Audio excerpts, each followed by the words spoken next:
Hello आदाब, good afternoon.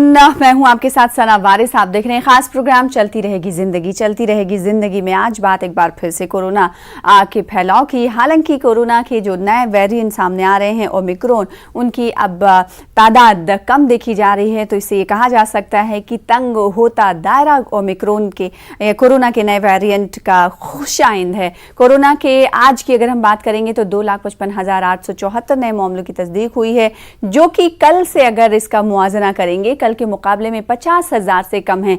यानी धीरे धीरे गिराव देखने को मिल रहा है। इसीलिए अब एक्सपर्ट्स ने कहना शुरू कर दिया है कि हो सकता है कि आने वाले महीने में यानी फरवरी के मिड तक पहले या दूसरे हफ्ते में ओमिक्रॉन के केसेस कम हो जाए और ऐसे में बैक टू नॉर्मल की तरफ जिंदगी मुड़ सकती है, वापस लौट सकती है। तो क्या ये सही वक्त है कि तमाम चीज़ें बैक टू नॉर्मल की तरफ जाएं या नहीं? इसीलिए एक्सपर्ट्स को हमने मदऊ किया है ताकि वो बताएं कि इस वक्त हालात मुल्क में कोरोना के जो ग्राफ हैं, उनके केसेस हैं, उसके हवाले से क्या कुछ बनते हुए दिखाई दे रहे हैं। वहीं मुल्क के मुख्तलिफ रियासतों में हम देख रहे हैं कहीं स्कूलें खुल रहे हैं तो कहीं बंद की जा रही हैं, कहीं तातीलात में मजीद एक्सटेंशन देखा जा रहा है। और कई रियासतें ऐसी हैं, यूटीज ऐसी हैं जहां पर कॉलेज को खोल दिया गया है तो कहीं नहीं खोला गया है और दिगर शोबे को खोल दिया गया है, जिसके बाद तलबा तालिबात में नाराजगी देखी जा रही है। उनका ये कहना है कि जब हर शोबे मामूल के मुताबिक चल रहे हैं, SOPs को फॉलो करते हुए, तो आखिर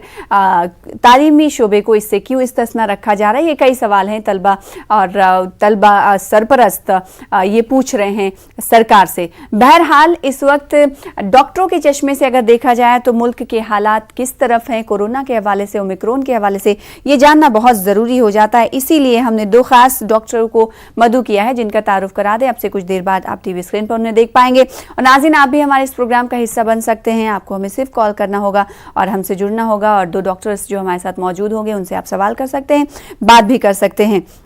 सेहत का ख्याल किस तरीके से रखें मौजूदा वक्त में, क्योंकि बहुत सारे ऐसे लोग हैं, वैक्सीनेशन का जैसा कि हम जानते हैं कि दौरा है और वैक्सीनेशन लोगों को लग रहा है। ज़्यादातर अडल्ट आबादी की अगर हम बात करेंगे 15 से 18 या 12 से 18 के बीच बच्चों को ज़्यादातर वैक्सीन लग गई है, लेकिन फिर भी अभी भी कोरोना के आसार हैं। तो इससे कैसे निपटा जाए? और साथ ही बहुत सारी आबादी ऐसी है जो डॉक्टर्स भी जानते हैं कि अभी मौजूदा वक्त में उनका ये कहना है कि हो सकता है कि उन्हें वायरल फीवर हो और ये ओमिक्रॉन ना हो, इस वजह से वो टेस्टिंग नहीं करा रहे हैं। हालांकि ICMR की गाइडलाइंस को भी इस मौके पर देखा जा रहा है, मद्देनजर रखा जा रहा है। ICMR ने पहले ही कह दिया है कि गाइडलाइंस ने पहले ही कहा है कि कोरोना के जो पेशेंट्स हैं, उनके क्लोज कॉन्टैक्ट्स में जो आने वाले लोग हैं, उन्हें टेस्ट कराने की ज़रूरत नहीं है। जिसके बाद अलग अलग तरह से लोग इजहार ख्याल करते हुए देखे जा रहे हैं। कुछ लोगों का मानना है कि टेस्टिंग करानी चाहिए, कुछ ऐसे लोग हैं जो ये मान रहे हैं कि नहीं, ये वायरल फीवर है तो टेस्टिंग नहीं करानी चाहिए। कुछ लोगों का ये कहना है कि ये कोरोना नहीं हो सकता। तो ऐसे मिथ्स हैं लोगों के, तो क्या इन मिथ्स को दूर करने की ज़रूरत नहीं? इसीलिए हमने दो खास मेहमानों को मदऊ किया है। एक बार फिर से आपको डॉक्टरों से तारुफ करवा देते हैं। डॉक्टर निम्मी रस्तोगी साहिबा मेंबर हैं डिस्ट्रिक्ट कोविड टास्क फोर्स की, हमारे साथ जुड़ रही हैं। आपका वेलकम करते हैं इस खास प्रोग्राम का हिस्सा बनने के लिए। साथ ही साथ एक और ख़ास मेहमान हमारे साथ जुड़ रहे हैं जिन्हें टीवी स्क्रीन पर आप देख पा रहे हैं। डॉक्टर धीरेन गुप्ता साहब सीनियर कंसल्टेंट हैं गंगाराम हॉस्पिटल के, हमें ज्वाइन कर रहे हैं। आपका भी शुक्रिया और हमें ज्वाइन करने के लिए। डॉक्टर निम्मी, सबसे पहले मैं आपके पास आना चाहूंगी क्योंकि आप मेंबर हैं डिस्ट्रिक्ट कोविड टास्क फोर्स के। इस वक्त कोविड और ओमिक्रॉन के इस वेरिएंट को डॉक्टर अपने चश्मे से किस तरह से देख रहे हैं? एक्सपर्ट्स हालांकि ये कहना उन्होंने शुरू कर दिया है कि आने वाले महीने में हो सकता है कि ये मज़ीद कम हो जाएं और ओमिक्रॉन के केसेस ना के बराबर हों। क्या ऐसा माना जाए? आपकी ज़बानी क्या? जी हाँ, ऐसा मान सकते हैं आप। लेकिन महामारी चल रही है, उसका तीसरा दौर चल रहा है। उसमें अभी पीक जितने हम देख रहे हैं, उसके बाद थोड़ा सा डाउनवर्ड ट्रेंड अब फिलहाल पिछले 3 दिनों से देखा जा रहा है। हम लोग और इसको थोड़ा ऑब्जर्व करना चाहेंगे कि ये डाउनवर्ड ट्रेंड कंटिन्यू रहता है या इसमें फिर उछाल आता है। और ये मैं आपको बता दूं कि नंबर ऑफ केसेस जो आप देख रही हैं रिकॉर्डेड, वो असली नंबर नहीं है, बिकॉज बहुत से लोग टेस्ट नहीं करा रहे हैं या फैमिली में एक किसी ने टेस्ट करा लिया तो वो अज्यूम कर रहे हैं कि बाकी लोगों को भी है। तो उस हिसाब से truly reflective of disease intensity ये नहीं है। लेकिन ये बात भी सच है कि बीमारी माइल्ड है, फ्लू की तरह है, इसलिए लोगों में पैनिक इस बार पिछली बार के मुकाबले कम है। तो क्या ये जो पैनिक ना होना डॉक्टर धीरेन साहब, इसीलिए ये वेरिएंट को मजीद बढ़ाता हुआ दिखाई दिया और अब जैसा कि लोग समझने लगे हैं कि नहीं, इसे माइल्ड की तरीके से नहीं लेना है, ये है जो खतरनाक है, सुपर स्प्रेड होता है। लेकिन अब तो केसेस कम हो गए, तो क्या आप मानते हैं कि जो केसेस में उछाल था वो लोगों का पैनिक ना होना, नहीं डरना भी हो सकता है? डॉक्टर धीरेन, अगर हम बात करें तो वायरस में भी इवोल्यूशन हुआ है।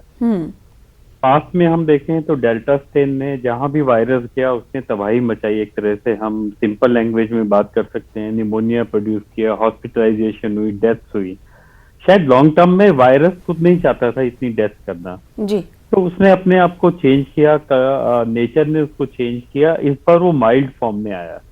जब भी कभी कोई माइल्ड फॉर्म में चीज आएगी तो उसकी हॉस्पिटलाइजेशन कम होगी, वो कम्युनिटी में ज्यादा घूमेगा। जब वो कम्युनिटी में ज्यादा घूमेगा तो ज्यादा इन्फेक्शन स्प्रेड करेगा। और स्पेशली अगर हम ओमाइक्रोन की बात करके, उसका नेचर ही ऐसा था कि वो 5 to 6 टाइम ज्यादा स्प्रेड करता था डेल्टा के मुकाबले। तो ये आपस में एक दूसरे से लिंक्ड है। जब आपकी फैटेलिटी या वायरुलेंस कम होगी तो ज्यादा फैलेगा, ज्यादा इन्फेक्शियस होगा, ज्यादा लोगों को प्रभावित करेगा। तो उसको हम माइल्ड में अगर हम गिनती कर रहे हैं, जो लग भी रहा है बिल्कुल फ्लू जैसा है जी। तो मेरा ऐसा मानना है कि ये अगर मान लीजिए ये वेव डाउन की तरफ जा रही है, छुट-पुट आपको अप की तरफ जाती हुई दिखेगी। बट 3 हफ्ते का काफी अच्छा एक्सपीरियंस है इस वायरस का, तो एटलीस्ट मैं वरीड नहीं हूँ। अगर मेरे as a doctor point of view से देखें, हॉस्पिटलाइजेशन नहीं है, ऑक्सीजन रिक्वायरमेंट नहीं है, टिपिकल फ्लू जैसे बिहेव कर रहा है। और फ्लू में भी कुछ पेशेंट्स में 100 में से एक पेशेंट को निमोनिया होता है, उसकी जो कोमोबिलिटी है वो एग्जेजरेट हो जाती है, खराब हो जाती है, जिसके कारण उसको हॉस्पिटल में एडमिट करना पड़ता है। बट लास्ट में मैं एक ही चीज बोलना चाहूंगा, ये वायरस अपने आप को चेंज करता जा रहा है। अगर आप ओमिक्रॉन का भी देखें, एक सब वेरिएंट आ गए हैं जी। ओमिक्रॉन की जो नए वेरिएशन आए हैं उसके बारे में कोई कुछ नहीं कह सकता। इंडिया में वो धीरे धीरे रिप्लेस करता है BA.1 को BA.2 से।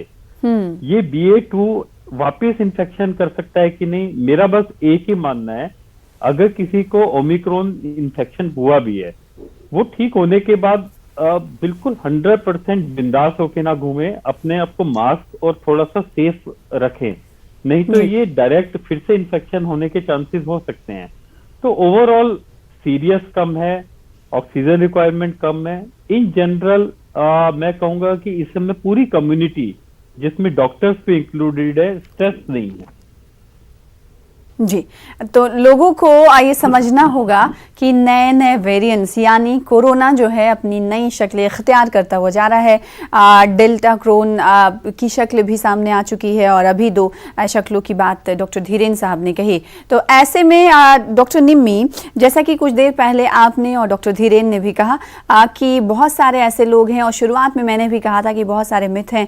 उनका ये कहना होता है कि घर के एक लोगों ने अगर टेस्टिंग करा ली है तो वो नहीं कराते हैं। ऐसे में क्या नहीं लगता कि जो केसेस डेटा सामने आ रहे हैं, पॉजिटिविटी रेट जो सामने आ रही है, वो इससे कहीं गुना ज्यादा हो सकती है, क्योंकि लोग नॉर्मल फ्लू मान के चलते हैं? हाँ, ये तो है, बिकॉज लोग ये मान के चलते हैं। थोड़ा सा पुरानी बातों को याद करके भी लोग डिनाइल में रहते हैं और सब लोग टेस्ट नहीं कराते, और वो सोचते हैं कि 2-4 दिन 5 दिन में अगर ये ठीक हो गया तो हम इसको तो उनका टेस्ट नहीं कराना क्या तशवीशनाक चिंताजनक बात है या नहीं? बिल्कुल है, स्पेशली एल्डरली पॉपुलेशन और वल्नरेबल कोमॉर्बिड्स में तो ये बिल्कुल ये डिनाइल नहीं होना चाहिए। बिकॉज अगर आपको हल्का सा जुकाम या खांसी या बुखार हुआ है और आपका RT-PCR पॉजिटिव है, तब भी हमें आपके baseline blood parameters, inflammation markers देखने हैं, ताकि हम ये कह सकें कि भाई आपको इससे अंदर कोई आगे डैमेज तो नहीं होगा। इसलिए आप ये मत सोचें कि दुनिया को पता चल जाएगा, या ये सब जो पुरानी बातें थी कि एक को हो गया तो ये इस तरह से है। तो आप बिल्कुल डॉक्टर के संपर्क में रहें, अपने टेस्ट कराएं, और आश्वस्त रहे, ये जल्दी ठीक हो जाएगा, लेकिन ओवर कॉन्फिडेंट तो बिल्कुल ना रहे।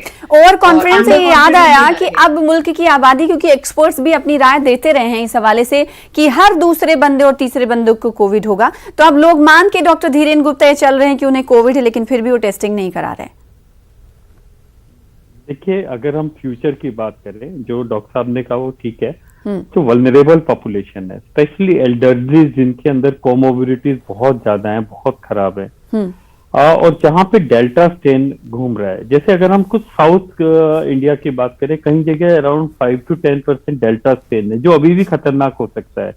तो ऑफकोर्स जो एल्डरली पॉपुलेशन है विद कोमोबिलिटी, उनको तो सचेत रहना ही है। जिस घर में भी कोमोबिलिटीज वाले लोग हैं, वहां पे एक्स्ट्रा सचेत रहने की जरूरत है। और ओवर द टाइम क्या होगा, जैसे यंग पॉपुलेशन है, मान लीजिए आपकी फैमिली में 5 लोग हैं, 6 लोग हैं, मैं आज की बात कर रहा हूँ। अब सबको आइडिया है कि ये माइल्ड वेरिएंट है, आपको खांसी जुकाम है। मैं ये कहूंगा कि अगर आप फैमिली में एक इंसान अपने आप को टेस्ट कर लेता है, आइसोलेट कर लेता है 7 दिन के लिए, सफिशिएंट है, सबको टेस्ट कराने की जरूरत नहीं है। लेकिन अगर आपके साथ बुजुर्ग है, मान लीजिए कोई 90 साल का है, कोई 95 ईयर का है, जिसके अंदर बहुत ज्यादा कोमोबिलिटीज हैं, यहाँ पे आप टेस्ट करें, अपना भी करें, अपने साथ वालों का भी करें, और ज्यादा सचेत रहें यहाँ पे इस वाले फैमिली मेंबर में। दूसरे वाले में ना भी टेस्ट कराए, कोई फर्क नहीं पड़ता, अगर वो अपने आप को आइसोलेट करे, पब्लिक प्लेस में ना जाए, जाके स्प्रेड ना करे, जाना भी पड़े तो मास्क पहन ले। तो मेरे हिसाब से धीरे धीरे धीरे हमें जो विजिलेंस है, जो सर्वेलेंस है, उसको कम करना पड़ेगा। कम्युनिटी स्प्रेड हो चुका है, अब ये कोई रोक नहीं सकता, ये फैलेगा तो फैलेगा ही एक लेवल पे। आप किसी कम्युनिटी को बंद नहीं कर सकते कि इस एरिया को हमने बंद कर दिया, ये फलाने एरिया को बंद कर दिया, सैटरडे को नाइट कर्फ्यू लगा दिया, संडे को नाइट कर्फ्यू। अब क्या है, ये जैसे फ्लू है, अगर आप कंपनी में, आप जिस चैनल पे काम कर रहे हैं, आप अगर फ्लू के लिए मान लीजिए लॉन्ग टर्म में हर बार फ्लू होता है और 7 दिन के लिए छुट्टी ले सकते हैं, तो आपका चैनल कैसे चलेगा? तो अगर आपकी 90% पॉपुलेशन अफेक्टेड है, धीरे धीरे धीरे रूल्स को स्ट्रिंजेंट कम करना पड़ेगा। अब नेक्स्ट वेव कैसी आएगी तब की तब देखेंगे। मैं आज की वेव में इतना कॉन्फिडेंट हूं कि ये माइल्ड वेराइटी है, तो हमें रूल्स को धीरे धीरे लचीला बनाना पड़ेगा। बिल्कुल, तो रूल्स जो है माइल्ड माइंडसेट डेवलप हो रहा है, बिल्कुल जिसमें जी एक माइंडसेट डेवलप हो रहा है, बिकॉज यहाँ एक स्कूल ऑफ थॉट ये है कि क्योंकि सबको होना ही है, तो इससे तो इम्यूनिटी बढ़ जाती है, इम्यूनिटी पासपोर्ट हो जाता है, तो कुछ लोग ये सोच रहे हैं कि अच्छा है कि हो जाए, तो वो एक गलत एटीट्यूड है, because after all it is, ये मिथ है जो डॉक्टर तोड़ रहे हैं यहाँ पर। हाँ, जिन्हें लोगों को समझने की जरूरत है कि वो कोरोना को दावत ना दें, जैसा कि हाँ इम्यूनिटी उनकी बूस्ट होगी ये ना समझे, यानी अपनी ताकत को पहचानने की कोशिश के तौर पर ओमिक्रॉन का होना समझ रहे हैं, लेकिन ऐसा नहीं समझना। मैं एक साइंटिफिक फैक्ट बताता हूँ जी।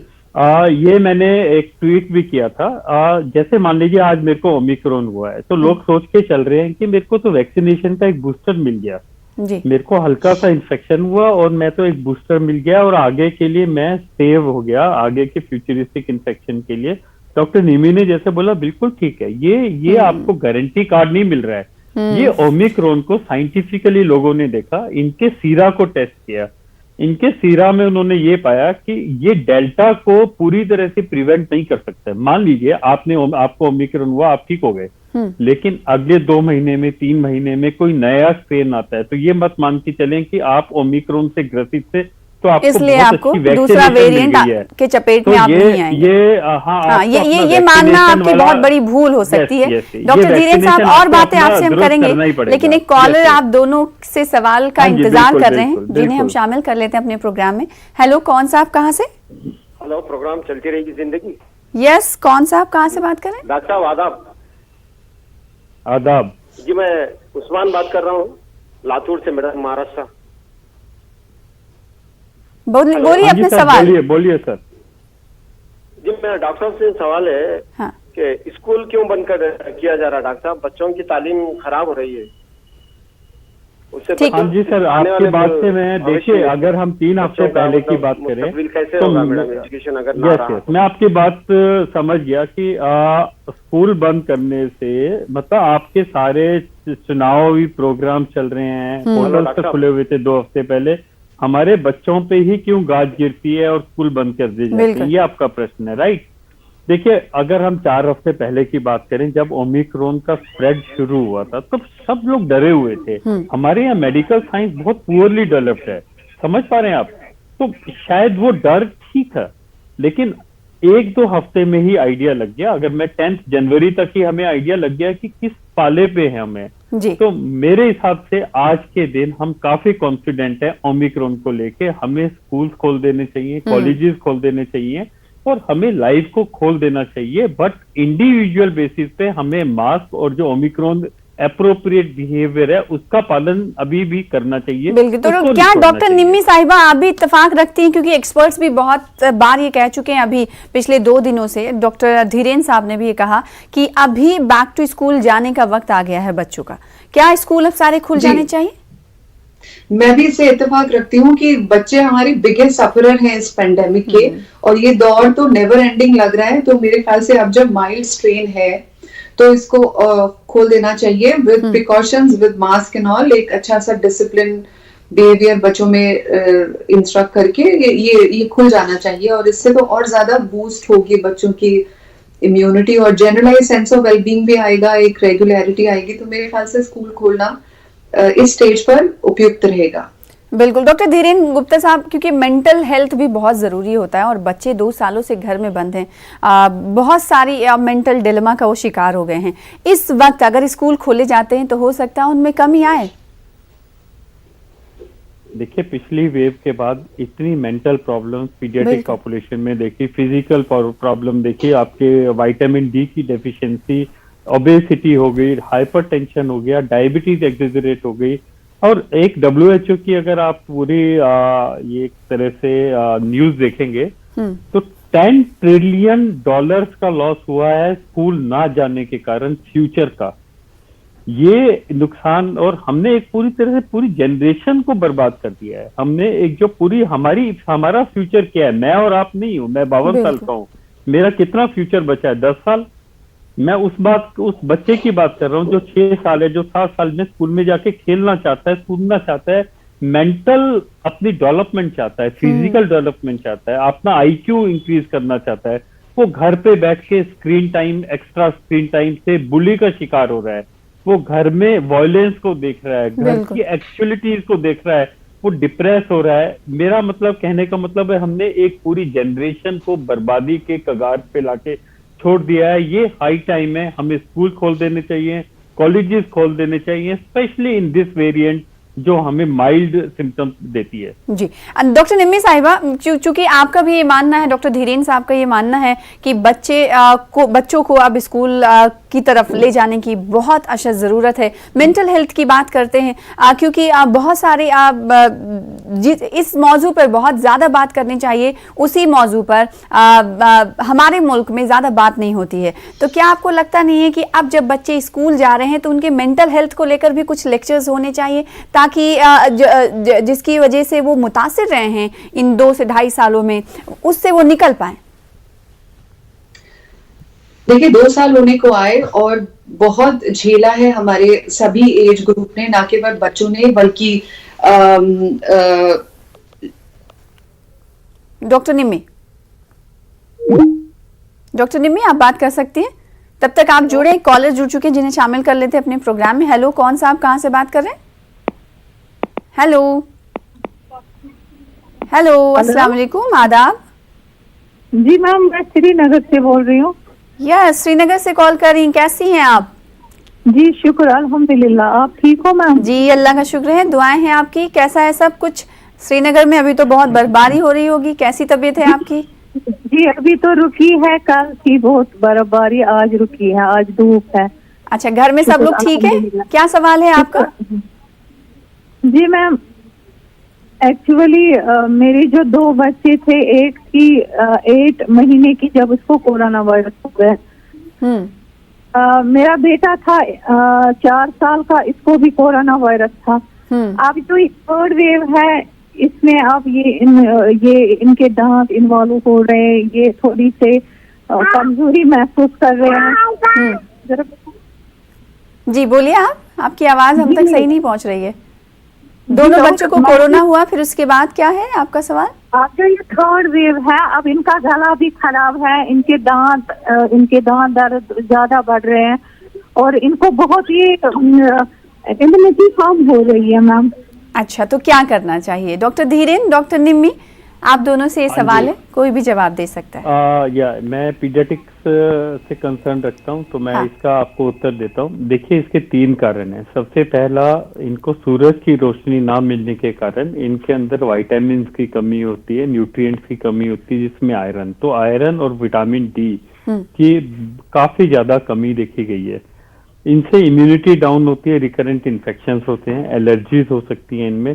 तो सबसे पहले आप मीन्स इस एज पे नॉर्मली मेंटल प्रॉब्लम्स नहीं होती, छोटे बच्चे हैं आपके, तो इसका एक ही मैं उत्तर दूंगा, एटलीस्ट आप अपने डॉक्टर से कंसल्ट करके इनका न्यूट्रिशन ठीक करें और बाकी सब चीज ठीक हो जाएगी। आप ये और देखें कहीं इनके अंदर ओबेसिटी या मोटापा तो नहीं आ रहा है।